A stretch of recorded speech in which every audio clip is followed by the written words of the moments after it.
3 പെൺമക്കളെ കാണിച്ച് പണമുണ്ടാക്കുന്നു എന്നാണ് ഇപ്പോൾ സുതിമോൾക്കെതിരെയുള്ള കടുത്ത ആരോപണം. വീടിനു ചുറ്റും ഫുൾ ടൈം വെള്ളക്കെട്ടും ചെളിയുമുള്ള അധികം അടച്ചുറപ്പില്ലാത്ത ഒരു കുഞ്ഞു വീട്ടിലാണ് സുതിമോളും ഭർത്താവും 3 മക്കളും അടങ്ങുന്ന കുടുംബം താമസിക്കുന്നത്. ഇനി ആരാണ് സുതിമോൾ എന്നല്ലേ? അറിയാത്തവർക്ക് വേണ്ടി പറയാം. മഴവിൽ മനോരമയിലെ ഒരു ചിരി ഇരുചിരി ബമ്പർ ചിരി എന്ന പ്രോഗ്രാമിലൂടെ പ്രശസ്തയായ വ്യക്തിയാണ് സുതിമോൾ MC. തൻ്റെ വീടിനെക്കുറിച്ചും തനിക്കെതിരെ വരുന്ന ആരോപണങ്ങളെക്കുറിച്ചും അവരുടെ തന്നെ യൂട്യൂബ് ചാനലിൽ കൂടി തന്നെയാണ് പുറത്തുവിട്ടിട്ടുള്ളത്.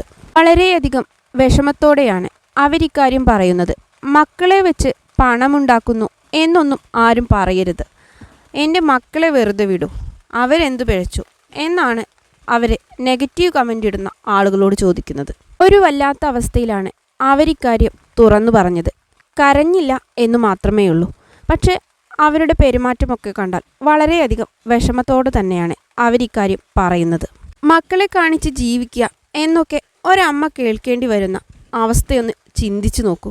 എല്ലാവർക്കും മക്കളൊക്കെ ഉള്ളതല്ലേ? ദയവ് ചെയ്ത് ആരും ഇങ്ങനെയൊന്നും പറയാതിരിക്കുക. നിങ്ങൾക്ക് അവരുടെ വീഡിയോ കാണാൻ ഇഷ്ടമില്ലെങ്കിൽ കാണാതിരിക്കുക, സ്കിപ്പ് ചെയ്യുക, നോട്ട് റെക്കമെൻഡ് എന്ന ഓപ്ഷൻ കൊടുക്കുക. അങ്ങനെ യൂട്യൂബിൽ എന്തൊക്കെ സർവീസ് അവൈലബിൾ ആണ് അതെല്ലാം ചെയ്യുക. അല്ലാതെ അവരുടെ വീഡിയോ ഇരുന്ന് കണ്ടിട്ട് അവസാനം നിങ്ങൾ മക്കളെ കാണിച്ചാണ് ജീവിക്കുന്നത് എന്നൊക്കെ പറഞ്ഞിട്ട് വല്ല കാര്യമുണ്ടോ? അതൊന്നും ചെയ്യാതെ എന്തിനാണിങ്ങനെ നെഗറ്റീവ് കമൻറ്റ്സ് ഇടുന്നത്? നിങ്ങളുടെ ഫ്രസ്ട്രേഷൻ പോയിട്ട് അവരുടെ അടുത്ത് കാണിക്കണോ? ഈ നെഗറ്റീവ് കമൻ്റ് ഇടുന്ന ആളുകളോടാണ് ചോദിക്കുന്നത്. അത്ര മോശം ഭാഷയിലാണ് ആ കമൻറ്റ്. അവരുടെ ചാനലൊന്ന് പോയി എടുത്ത് നോക്കിയാൽ അറിയാം എന്താണ് പറഞ്ഞിട്ടുള്ളത് എന്നുള്ളത്. മലയാളികൾ സാക്ഷരതയിൽ മുന്നിലാണ്, ഹൈലി എഡ്യൂക്കേറ്റഡ് ആണ് എന്നൊക്കെ പറഞ്ഞിട്ട് എന്താ കാര്യം? മെൻറ്റാലിറ്റിക്ക് മാത്രം ഒരു മാറ്റവും ഇല്ല. എല്ലാവരെയും അല്ല പറയുന്നത്, ഈ കമൻ്റ് ഇട്ട ആളെ മാത്രമാണ് ഉദ്ദേശിക്കുന്നത്. ഈ കമൻ്റ് ഇടുന്നവർക്ക് ആർക്കെങ്കിലും അവരുടെ ലൈഫ് സ്റ്റോറി എന്താണെന്നറിയോ? എങ്ങനെയാണ് അവർ ജീവിച്ചത് അല്ലെങ്കിൽ ഇപ്പോൾ ജീവിച്ചുകൊണ്ടിരിക്കുന്നത് എന്ന് നിങ്ങൾക്ക് ആർക്കെങ്കിലും അറിയോ? പിന്നെ അറിയാത്ത കാര്യം പോയിട്ട് എന്തിനാണ് വെറുതെ പറയുന്നത്? അവരുടെ കുട്ടിക്കാലവും ബാല്യവുമൊക്കെ എങ്ങനെയായിരുന്നു എന്ന് ഒരു ചിരി ഫ്ലോറിൽ അവർ വ്യക്തമായിട്ട് പറയുന്നുണ്ട്. കാണാത്തവർ അതൊന്ന് പോയി കണ്ടാൽ മതി. ഞാനിപ്പോൾ അതേക്കുറിച്ച് ഇവിടെ വിശദീകരിക്കുന്നില്ല. സുതിമോൾ MC എന്ന അവരുടെ ചാനലിലും വ്യക്തമായിട്ട് അതേക്കുറിച്ച് വിശദമായിട്ട് തന്നെ പറയുന്നുണ്ട്. ഞാനിവിടെ ഷോർട്ടായിട്ടൊന്ന് പറയാം. സുതിയെ അവരുടെ അമ്മ പ്രഗ്നൻ്റ് ആയിരുന്ന സമയത്ത് ഡെലിവറി സമയം അടുക്കാറായപ്പോൾ ഹോസ്പിറ്റലിൽ പോകാനായി വണ്ടി വിളിക്കാൻ അച്ഛനോട് പറഞ്ഞു.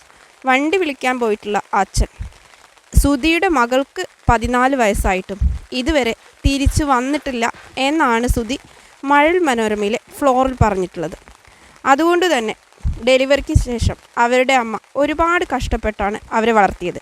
കാരണം അവരുടെ അച്ഛനും അമ്മയും ലവ് മാരേജ് ആയിരുന്നു. അതുകൊണ്ട് തന്നെ അച്ഛൻ്റെ വീട്ടുകാരോ അമ്മയുടെ വീട്ടുകാരോ അവരെ ഹെൽപ്പ് ചെയ്യാനുണ്ടായിരുന്നില്ല.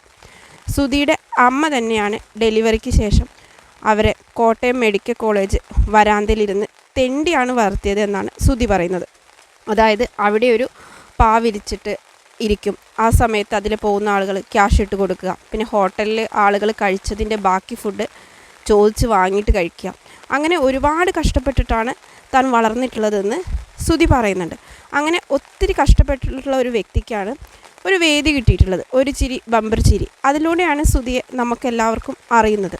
അതിനുശേഷം തനിക്ക് നല്ലൊരു ജീവിതം കിട്ടിയത് ഭർത്താവായ രതീഷിനൊപ്പം ജീവിച്ചു തുടങ്ങിയപ്പോഴാണെന്ന് സുതി പറയുന്നു. തൻ്റെ അച്ഛനും അമ്മയും യഥാർത്ഥത്തിൽ രതീഷാണെന്ന് കൂടി സുതി പറയുന്നുണ്ട്. സുതിയുടെ വീടിൻ്റെ അവസ്ഥ വളരെ പരിതാപകരമാണ്. സാധാരണഗതിയിൽ മഴ പെയ്താൽ മാത്രമേ വീടിന് ചുറ്റും വെള്ളവും ചെളിയും ഒക്കെ നിറഞ്ഞു നിൽക്കാറുള്ളൂ. അങ്ങനെയാണ് നമ്മൾ പൊതുവെ കണ്ടിട്ടുള്ളത്. പക്ഷേ സുതിയുടെ അവസ്ഥ നേരെ മറിച്ചാണ്.